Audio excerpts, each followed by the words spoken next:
Amén y amén. Tome su lugar, por favor.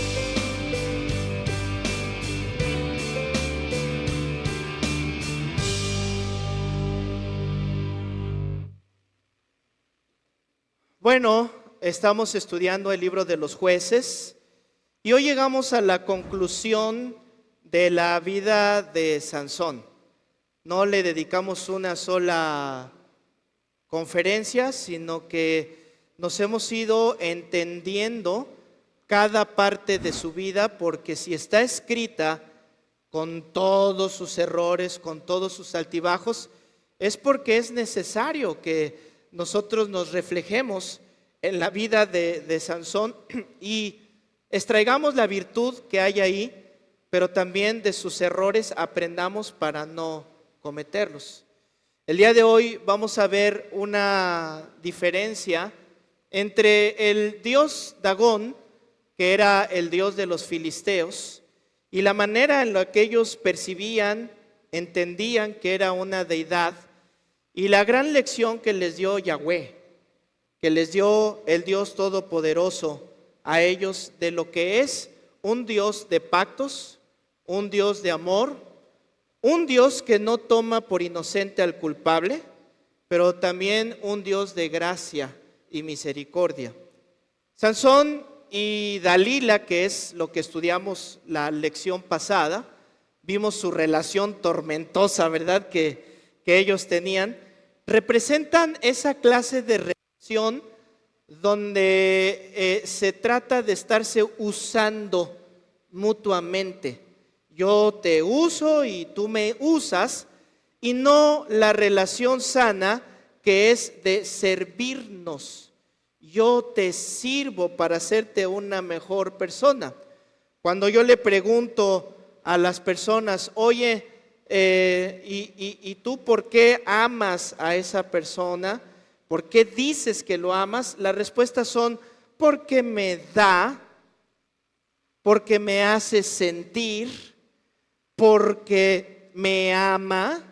Y todas las respuestas tienen que ver con lo que yo recibo de esa persona. Cuando en una relación sana no se trata de lo que yo recibo, sino de lo que yo puedo aportar para ti. Cómo yo te puedo hacer crecer, cómo yo te puedo ayudar, cómo yo te puedo servir, porque al final de cuentas eso es la definición de amor. Amor no es lo que yo siento, amor significa proteger y proveer como a mí mismo, como a mi propio cuerpo. Eso significa amar. No un amor narcisista donde solo importo yo y los demás que les vaya como sea, sino que así como yo cuido y sustento mi cuerpo, así yo pueda proteger y sustentar a esa persona que amo. Y vamos a encontrar en la Escritura por todos lados pasajes que nos hablan del trabajo en equipo que debe de haber en la pareja, no el servirse individualmente. Nadie es más y nadie es menos en una relación. Lo que sí vamos a entender y que es bien claro en la Escritura es que no somos iguales. No somos iguales. Por más que nos queramos pelear y somos iguales, no es cierto, no somos iguales. Cada uno somos dotados de roles diferentes, de gracias diferentes, de dones diferentes, de cuerpos diferentes, de emociones diferentes. Gracias a Dios no somos iguales, gracias a Dios. Pero también vamos a ver que la Biblia nos dice en Efesios 5, sí, donde nos dice que las mujeres se sujeten a sus maridos, ahí mismo dice que nos sujetemos los unos a los otros. Porque delante de Dios no hay esa diferencia en valor. Con Sansón y Dalila la relación era así, ¿verdad? De servirse nada más uno y los otros que les vaya como quieran. Sin duda, Sansón se servía porque había mucha pasión, mucho romanticismo en esa pareja. Si ustedes los verían, son de esos que en todos lados se andan besuqueando, no respetan a los demás, ¿verdad? Ahí andan todos. Espérame, hay tiempo para todo, ¿verdad? Solo lo soy porque están hasta adelante o porque nadie más contestó, no sé. Y Sansón y Dalila, su relación era así, era una relación fogosa, llena de romance, llena de éxtasis, pero pues cada uno obtenía lo que quería. Sansón obtenía su deseo de lujuria. ¿Se acuerdan que vimos que su carácter cómo era? Él todo le entraba por la vista. Veía una muchacha bonita, una muchacha guapa, ¿y cuál era su respuesta de Sansón? La quiero, la deseo. ¿Y qué hacía Dalila? Le daba lo que él quería. Y Sansón no le importaba tanto lo que pasaba con ella. Y por su lado, Dalila, al entregarlo, ella se iba a convertir en una heroína para su nación, al ser ella la que entregara al peor enemigo de los filisteos, y por supuesto iba a tener una compensación económica muy generosa. ¿Por qué estaba Dalila entonces con Sansón? Por lo que ella obtenía de él. Ahora, ese tipo de relación es muy visible. Esa relación, yo pienso que algunos quizás conocemos a alguien y le decimos, oye, ¿no te das cuenta cómo te está usando? ¿Que no te das cuenta que lo único que quiere es autosatisfacción y tú no le importas mucho? Pero también sucede esto de una manera menos obvia. ¿Cuál es esa manera menos obvia? Hay relaciones donde hay una persona en la pareja que tiene esa necesidad de que me hagan, esa necesidad de que me salven, necesito a alguien que me ayude, que me dé, que me salve, que me dirija, y entonces está dependiendo de la otra persona. Y hay otra todavía menos obvia, que es el síndrome del redentor. ¿Cuál es ese síndrome? Es el otro lado.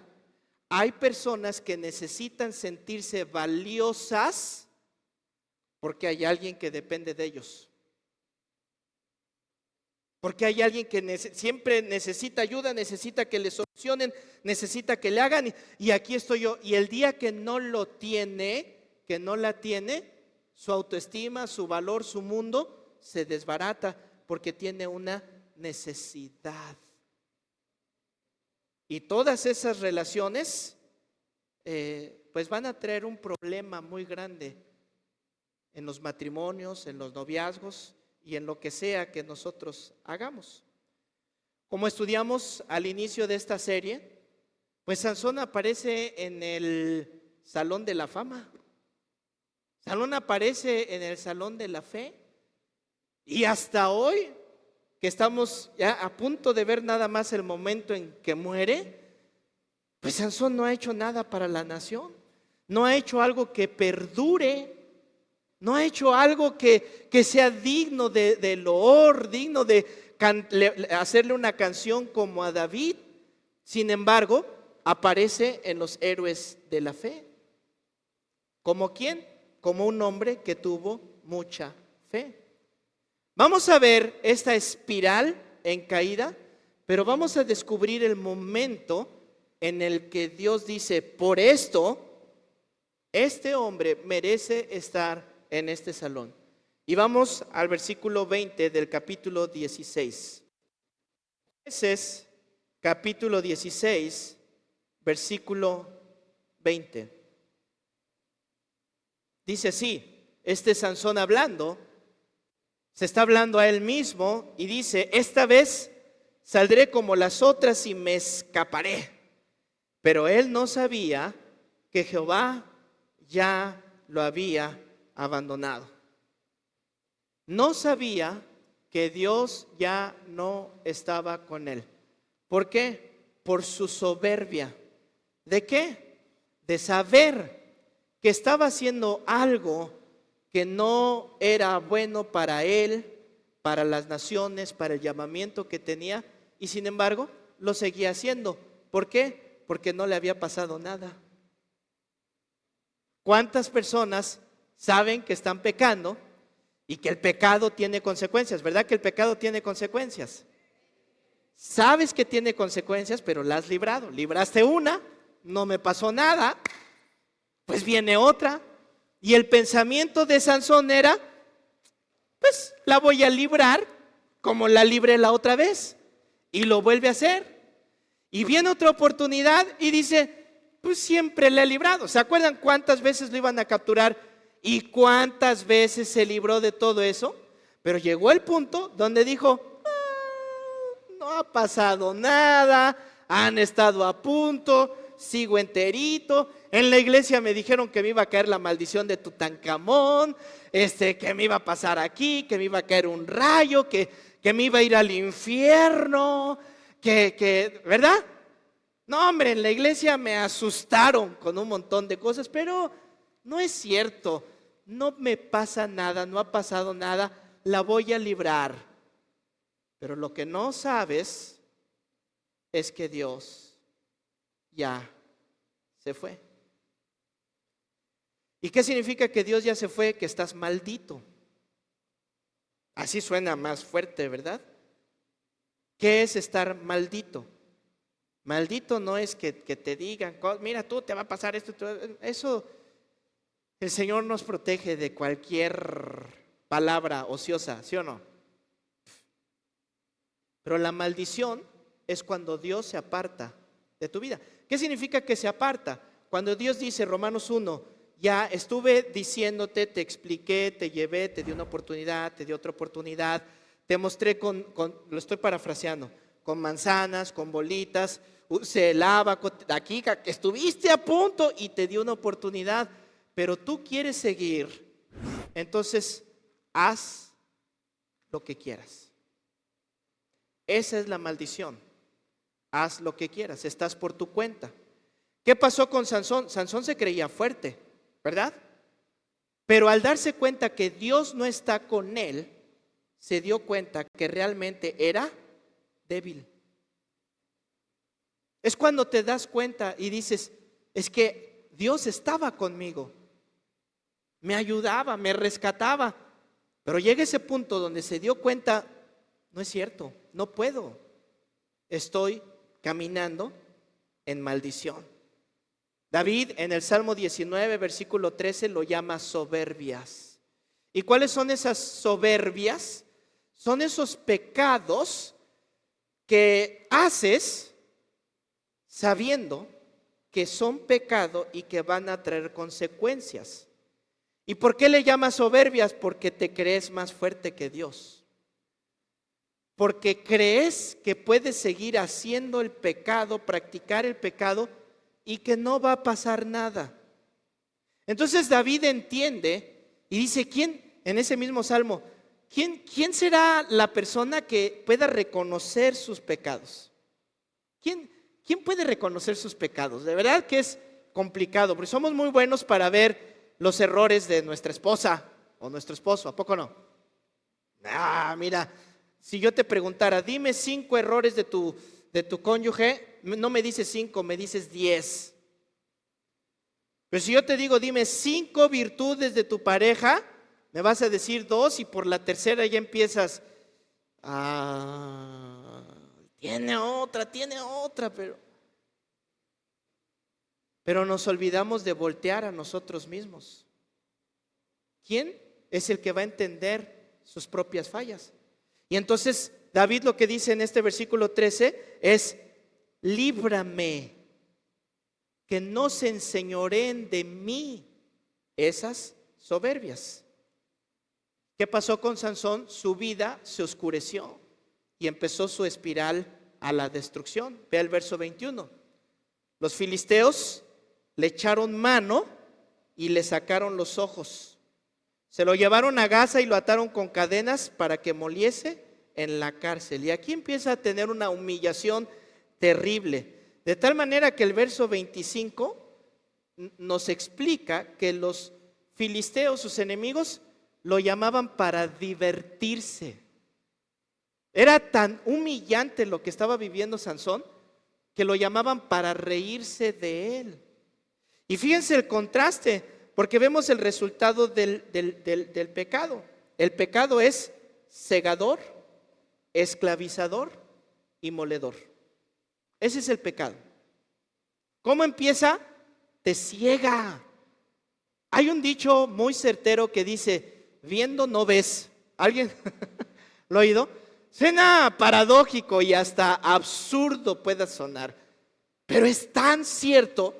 Es que viendo no ves, es que viendo que te estás destruyendo tus riñones, tu hígado, tu virilidad, tu garganta, te estás provocando cáncer con eso que te metes, estás destruyendo tus órganos internamente, estás destruyendo tu mente con tanta pornografía, con tanta basura que estás viendo, tu comportamiento de ver tantas novelas está destruyendo tu familia, piensas que tu vida es una telenovela, y es que estás viendo y no ves. Te ciega el pecado. Y después de cegarte, te esclaviza porque es algo que ya no puedes dejar de hacer. Intentas. Ay, es que ya no quiero eso, pero no pasan 5 minutos y regresas y regresas. Si tú empiezas a notar que ya no puedes dejar aquello, ojo, porque te está esclavizando. Te estás haciendo esclavo de eso. Si te apagan las novelas, ¿y quién me apagó mi novela? Yo la estoy viendo. Cuidado, cuidado, cuidado. Y por último, es moledor, ¿verdad? Dicen por ahí cómo muele el pecado. Lastima y lastima y lastima. Sansón siguió el deseo de sus ojos, ¿se recuerdan? Y vio a una mujer y la deseó. Y vio a otra mujer y la deseó. Pero ahora le sacaron los ojos. Sansón se negó a disciplinar su vida y ahora lo tienen esclavo. ¿Cómo sería disciplinar tu vida? La disciplina, hermanos, es muy buena, pero duele ser disciplinados. Y la disciplina viene en toda tu vida. ¿A qué hora te levantas? Te voy a decir lo que dice un perezoso: levantarme temprano, ¿para qué? Clásica respuesta de alguien que no solamente es indisciplinado en esa área. Puedes ver su vida y trata de ver todos los logros, no va a tener logros. ¿Por qué? Porque no tiene disciplina. Ouch. ¿Cómo comes? ¿Cómo comes? ¿Puedes disciplinar tu manera de comer? ¿Puedes disciplinar lo que tomas? ¿El azúcar? ¿La sal? ¿Puedes ser disciplinado con eso? ¿O no? No, es que yo no puedo sin mi coquita. Pues si llegas a los 60 es por la gracia de Dios, porque te estás matando. ¿Dónde está la disciplina? ¿Cómo es el lugar donde duermes? ¿Está limpio el lugar donde duermes? ¿Está ordenada tu casa? Si no puedes ser disciplinado en eso, te voy a decir, no puedes ser disciplinado en cosas espirituales, en cosas emocionales. Si lo que se ve no lo puedes dominar, menos vas a dominar aquellas cosas que están ocultas. Empieza a disciplinarte, porque si no vas a terminar esclavo como Sansón. El hombre mujeriego fue engañado por las mujeres. Dice Gálatas capítulo 6 versículo 7: no te engañes, Dios no puede ser burlado. O sea, a Dios no lo puedes engañar. Al pastor, a las personas, hasta se me hace a veces absurdo cuando alguien trata de disimular un estilo de vida en la iglesia. Se me hace absurdo. Yo digo, tratas de engañarnos, pero se ve que es un engaño lo que estás viviendo. En tu trabajo eres otra persona, en la escuela eres otra persona. Y tarde o temprano, cuando estamos aquí, se les han salido palabras, se les han salido comportamientos que son el reflejo de lo que realmente son. Y dice la Biblia, no te engañes. A Dios nadie lo puede burlar. No lo puedes engañar. Pues lo que el hombre sembrare, eso segará. Y esta es la regla de oro. Esta es la regla de oro. Lo que siembres, vas a cosechar. No hay manera de cambiarla, no hay manera de que siembres limones y recibas peras. Lo que estás sembrando lo vas a cosechar. Porque el que siembra para su carne va a sembrar corrupción, es decir, podredumbre, cosas echadas a perder. Mas el que siembra para el Espíritu, del Espíritu segará vida eterna. Vida eterna. Si estos versos no te hacen estremecerte en tu lugar, pues ¿qué lo puede hacer entonces? El Salmo 139 nos habla de la omnisciencia de Dios. Él todo lo sabe. Tú puedes esconderte donde quieras, irte al estado lejano donde quieras, puedes inventarte mil cosas, pero Dios te está observando, Dios te está viendo y Él no va a tomar por inocente al culpable. Quizás estás en ese tiempo de gracia y misericordia, ese tiempo donde, tienes chance de corregir, tienes chance de dejar eso, de estar engañando a tu pareja, de estar robando, de estar dañando tu cuerpo, de estar dañando tu mente. Tienes chance. Pero Sansón, hello Sansón, lo que el hombre sembrare, lo va a cosechar. Y viene el verso 22 y quiero hacer mucho hincapié en este versículo, mucho énfasis, porque va a notar el gran cambio que hay en la vida de Sansón. Dice el verso 22, y el cabello de su cabeza comenzó a crecer después de que fue rapado. Y este versículo es la parte central de todo este capítulo, porque nos deja ver la falta de conocimiento de los filisteos del Dios viviente. Y nos deja ver lo que ellos creen que significa un Dios. Porque Dagón, que significa el Dios pez, Dagón era un Dios condicional. Era un Dios donde me tienes que dar, porque si no me das, yo te voy a hacer, yo te voy a matar, yo te voy a destruir. Tenían que sacrificar a sus hijas y a sus hijos. ¿Para qué? Para que no les hiciera nada. ¿Quieres lluvia? Tienes que traer este sacrificio. ¿Quieres fertilidad? Tienes que hacer este otro sacrificio. Y ese es el pensamiento que ellos tienen de esos dioses. Y piensan que el Dios viviente es igual. Y es lo mismo que sucede en nuestros días.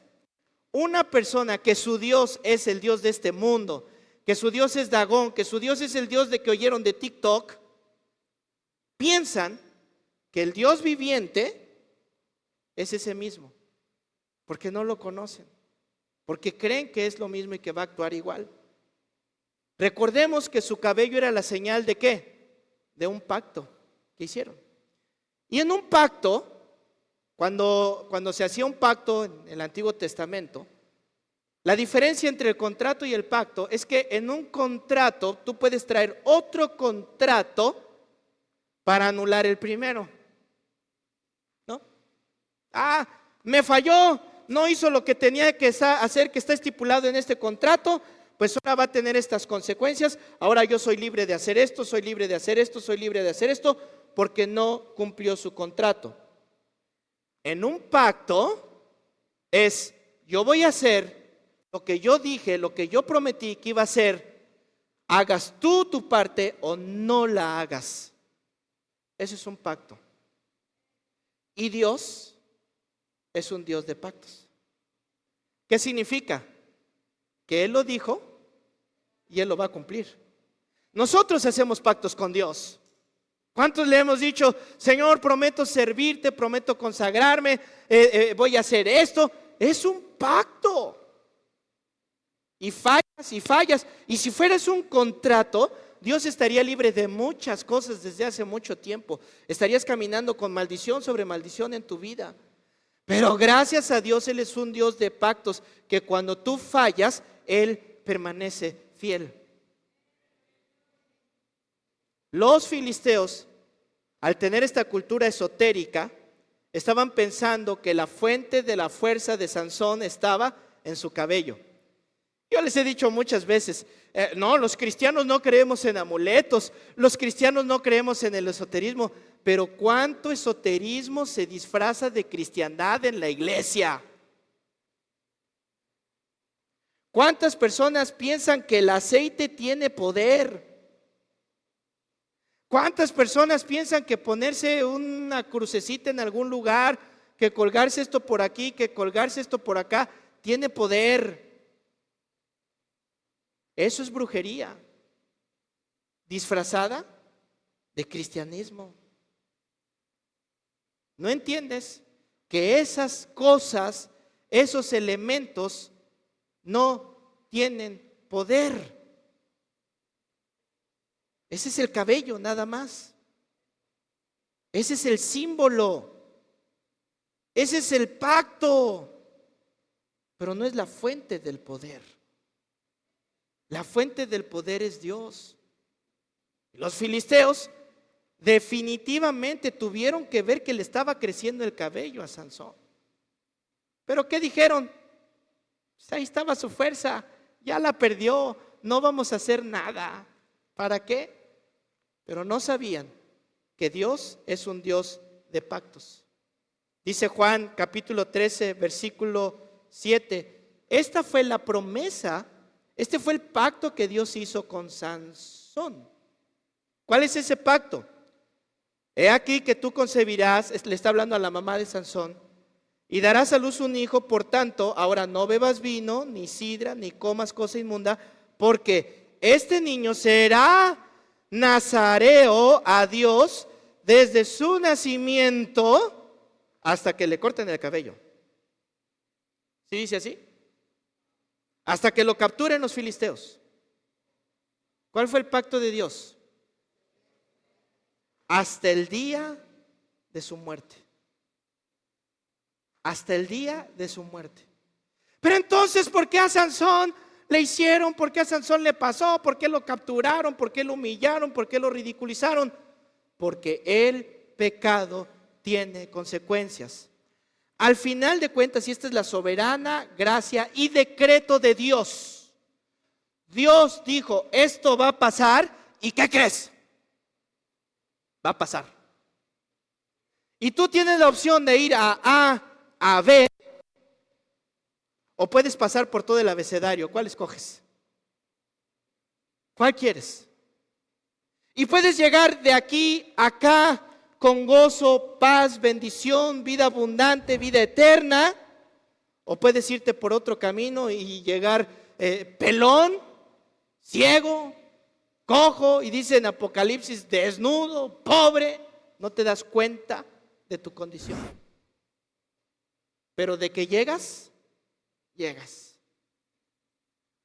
Ahora, hay muchas personas en las iglesias, en la congregación, que recibieron a Cristo en su corazón y fueron genuinos, que realmente creen en Jesucristo como su Dios y como su Señor, pero están lejos, pero están en el mundo. Y decimos, oye, pero pues, tocaba en la alabanza y ahora, ¿dónde está? No, pues está como el hijo pródigo comiendo de los cerdos. Oye, pero era ujier, siempre lo veíamos, venía esta hermana y hacía, y está lejos. Escucha esto. Si esa persona es una hija, es un hijo de Dios, y realmente creyó en su corazón, va a llegar tarde o temprano. Como llegue, es cosa de esa persona. Esa persona decidió llegar, pero así con la puntita. Llevo 5 divorcios, me abandonaron, me enfermé, me deprimí, perdí mi casa, perdí esto. ¿Dónde estaba Dios? Bueno, es que Dios te dio un código postal, tú te fuiste de ese código postal. Tú te apartaste de ese código postal. Si la persona nunca llegó a donde tenía que llegar, es que esa persona nunca recibió a Cristo en su corazón. Se emocionó, lo obligaron, le dijeron, lo presionaron, repitió una oración, se sintió bien un ratito, pero siguió viviendo lo que quiso vivir. Y esa es la bendita gracia de Dios. Esa es la gracia de Dios. Y esto no es broma. Se lo repito porque hay algunos que no lo oyeron. Yo le dije a Dios cuando empecé mi caminar con Él y me conocía y sabía mis debilidades y el Señor, tú me pones esta tentación y yo caigo. Líbrame de estas tentaciones. Y le dije a Dios, Señor, de los pelos, pero no permitas que me aparte nunca de tu presencia. Y mire, aquí sigo, sin pelos, pero aquí sigo. Esa es la gracia de Dios. Gracias, Señor. Una vez hijo, siempre hijo. Una vez hijo, siempre hijo. Este abandono de Sansón fue para que recapacitara, fue para que se diera cuenta. Fue como el hijo pródigo. ¿Quieres probar tu teoría del mundo? ¿Quieres probar lo que dicen allá? Bueno, pruébalo. Pero vas sin mí. Vas en tus fuerzas. Sansón, no, hombre. Sansón es de esos que dicen, no, yo hago buches con el océano y escupo los tiburones. Sansón es de esos que viene y le van a dar un consejo. No, tú no sabes, yo ya sé, yo estoy grande, yo ya sé. ¿Verdad? Que usted sabe, es esa adolescencia espiritual, donde no les puedes decir nada porque ya saben todo. Bueno, compruébalo por ti mismo. Dice segunda a Timoteo capítulo 2 versículo 13, hablando de la gracia abundante de Dios, y nos dijo, si fuéramos infieles, ¿cuál es su promesa? Dígalo fuerte, Él permanece fiel. ¿Por qué permanece fiel? Porque no se puede negar a sí mismo, porque ese es Dios. Ese es Dios. Y lo que Él empezó, Él prometió, lo perfeccionaré. Lo voy a terminar. Tú asegúrate de estar de la mano de Dios, Señor. Mira, a donde me lleves, pero si estoy de tu mano, sé que voy a estar bien. Sé que voy a estar protegido. Recuerden los dos hombres que construyeron, uno sobre la arena y uno sobre la roca. Los dos tuvieron tormentas. Los dos tuvieron devaluación del peso o del dólar. Los dos tuvieron despidos en el trabajo. Los dos tuvieron rupturas en el corazón. Los dos fueron traicionados. Los dos pasaron por las mismas pruebas. Hijos de Dios, no hijos de Dios, cristianos, no cristianos, el Chapo y quien sea. Todos vivimos en esta vida y todos debemos pasar por esas pruebas. La diferencia es que cuando tú estás sobre la roca, tú permaneces y tienes la confianza. Está soplando fuerte la tormenta, pero tú dices, aquí estoy seguro, aquí estoy seguro. Pero cuando lo hiciste sobre la arena, pierdes todo. Lo pierdes todo. El Señor permanece fiel y le amamos. Ahora, yo quiero decirte con esto y de Sansón, sin abusar de la gracia de Dios, porque a veces abusamos de la gracia de Dios cuando oímos frases como esta: no importa lo que hayas hecho, Dios te perdona. Es cierta, es cierta. No importa el tamaño del pecado, lo que sea, porque Él lo prometió. Pero también Pablo dice, bueno, no porque haya esta gracia, entonces voy a estar abusando de ella. Eso se llama libertinaje. Porque hay personas que dicen, no, pues total, le doy rienda suelta de lunes a viernes o a sábado, al fin que el domingo pido perdón, aquí no pasó nada y sigo con mi vida. Y eso se llama libertinaje.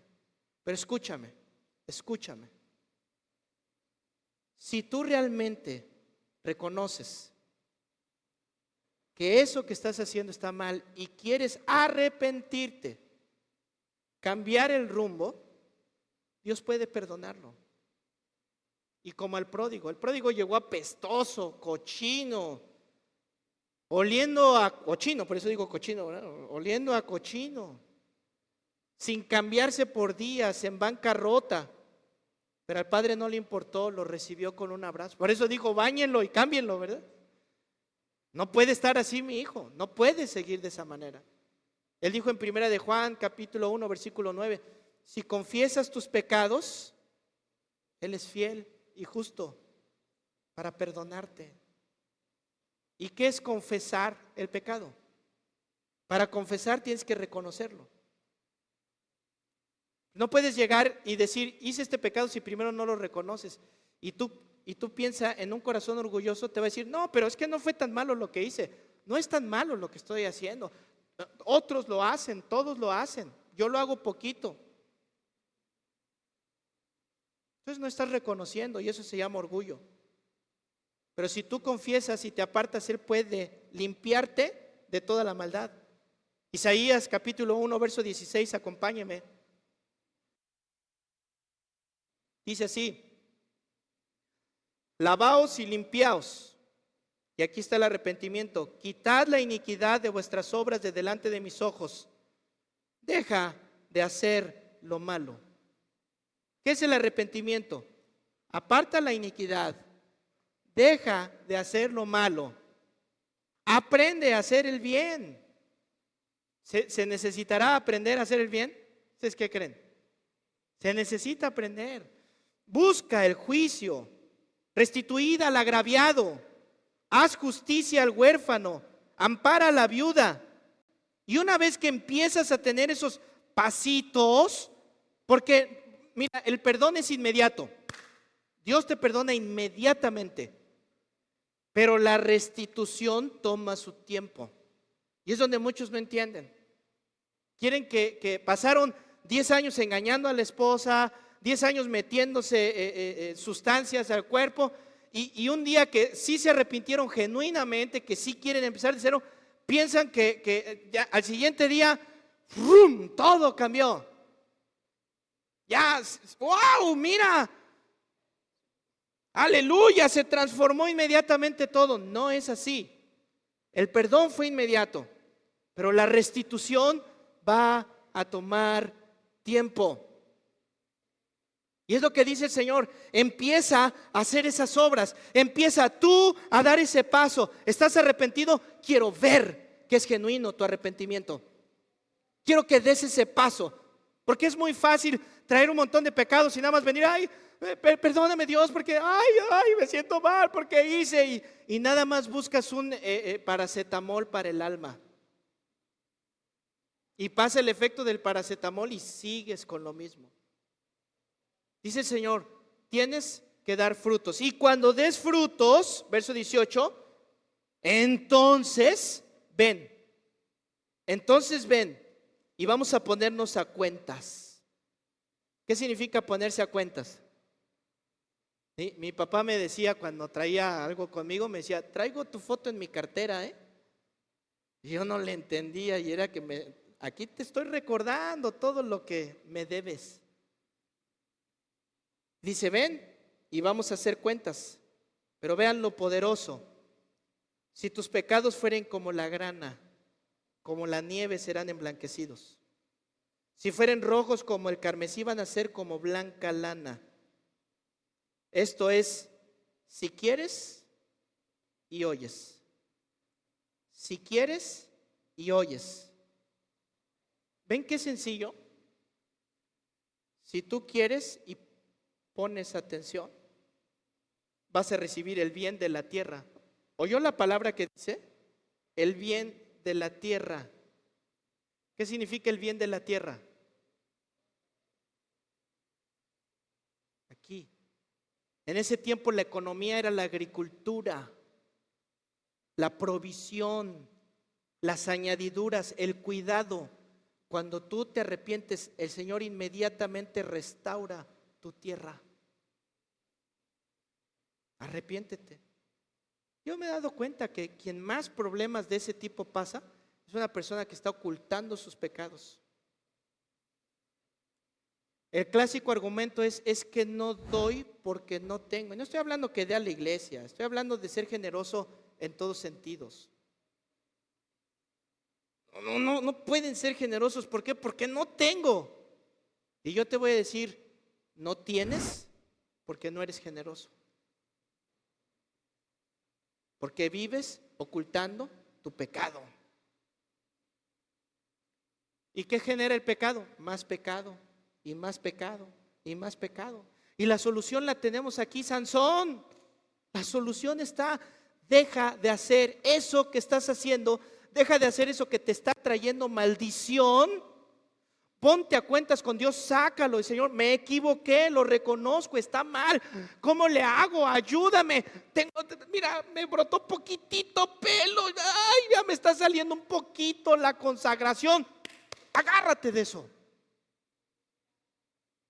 No necesitas tener la gran consagración, el ungido y tu bibliota, ¿verdad?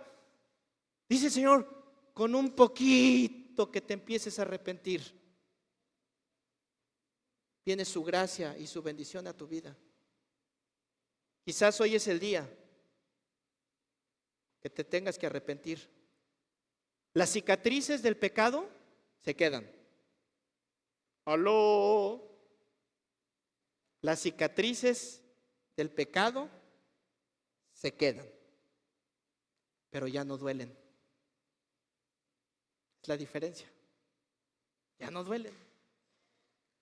Dele fuerte el aplauso, hermano. Gracias, Señor. Gracias, Señor. Verso 23.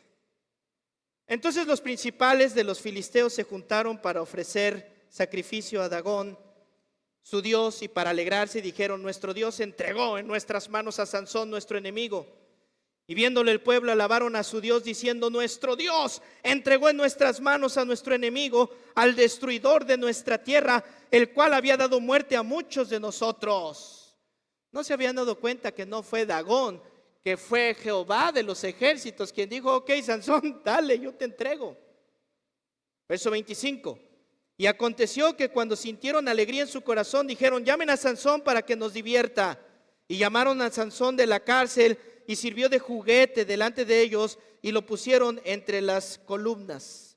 Están en el templo de Dagón, están en el lugar de adoración a Dagón, y llaman a Sansón. Verso 26. Entonces Sansón dijo al joven que le guiaba de la mano: acércame y hazme palpar las columnas sobre las que descansa la casa, para que me apoye sobre ellas. Y la casa estaba llena de hombres y mujeres, y todos los principales de los filisteos estaban allí.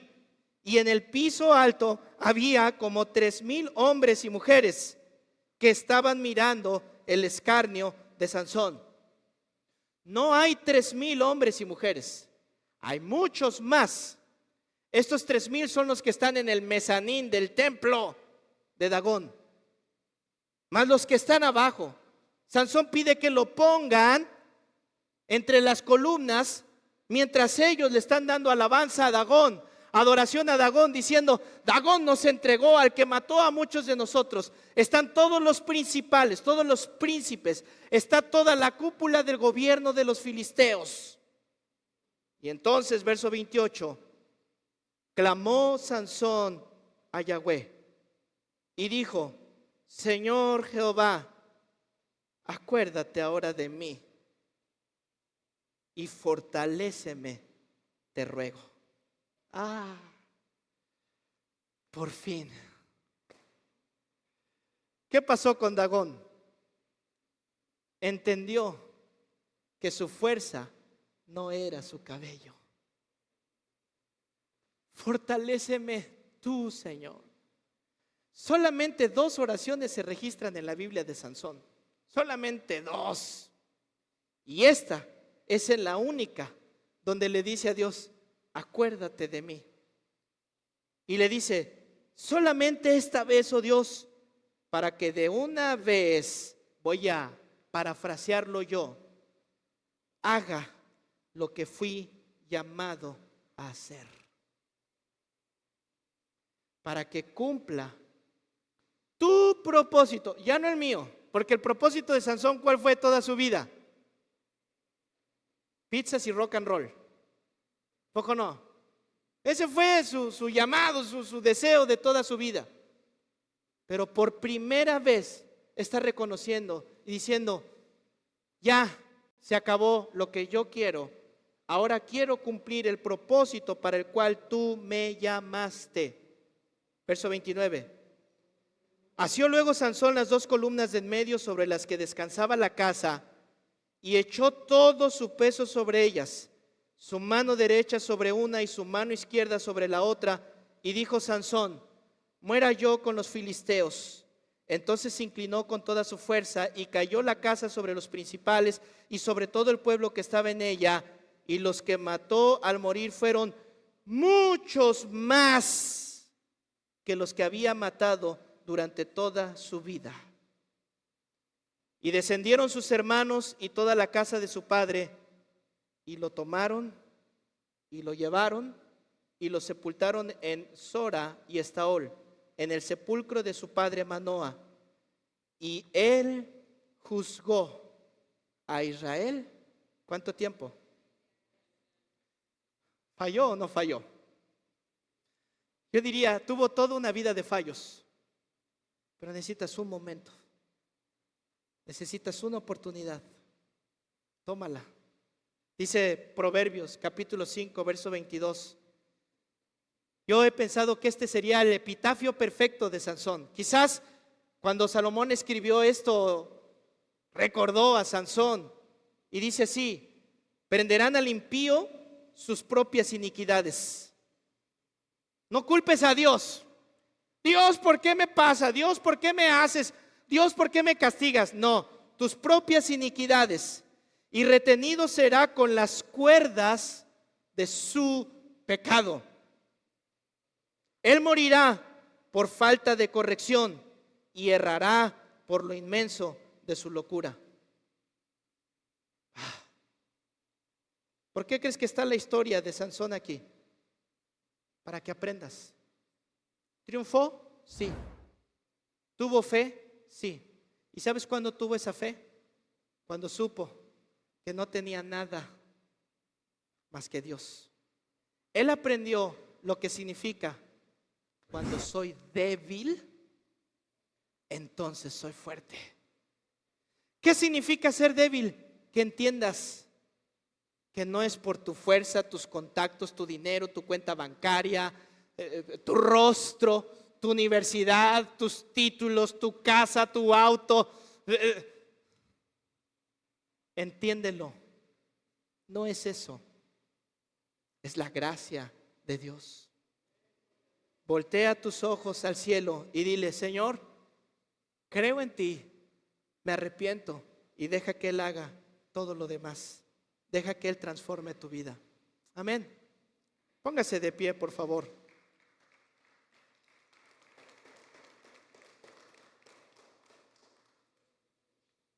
Y si usted necesita, si usted cree que debe ponerse a cuentas con Dios, le voy a recordar algo. No se trata de orar y decir: hoy sí, perdóname porque la regué. Si haces esa oración, te voy a ahorrar la molestia, el tiempo. Mejor no ores y nada más quédate ahí en tu lugar y pásala. Vas a perder tu tiempo. Pero si tu deseo del perdón de Dios es genuino, entonces Él dijo: empieza a demostrar que quieres cambiar. Tú empieza a dar pasos y luego ven y estemos a cuentas. Porque ya se acabó, Sansón, que vienes cada reunión y dices: perdón, perdóname, y sigues con lo mismo. A Dios no lo engañes y con Dios no juegues. Pídele perdón. Inclina Inclina tu rostro si es así tu deseo.